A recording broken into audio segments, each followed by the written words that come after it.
Du har deltaget i noget kursus. Hvad var det? Jeg har været på Flash basiskursus, hvor vi var 4 deltagere, som lærte, hvordan det var at starte fra grunden af med Flash. Lærte at lave frames og lærte alt fra starten af. Og hvad baggrund havde du, før du kom på kurset? Jeg er selv lært inden for Adobes produkter, så det er den baggrund, jeg havde inden for det.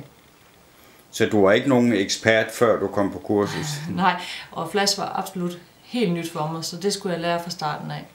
Og det har jeg så fået en basisviden inden for nu, hvor jeg kan lave en banner til de forskellige hjemmesider.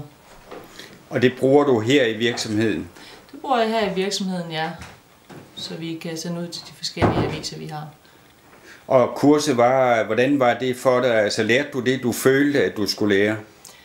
Jeg har lært rigtig, rigtig meget, og det er godt at komme hjem lige og sunde sig, fordi kurset er delt op af 2 gange, hvor det først er 2 dage, og så er der en dag efter, hvor man ligesom kan følge op på det, man har lært, og komme hjem og prøve tingene af inden. I kurset var det kun det at bruge selve programmet, eller var det også det indholdsmæssige, I arbejdede med? Altså, vi kunne tage nogle ting med, men det var, hvordan man brugte selve programmet, hvordan man puttede billeder ind, få tingene til at flytte sig, få siden til at skifte sig.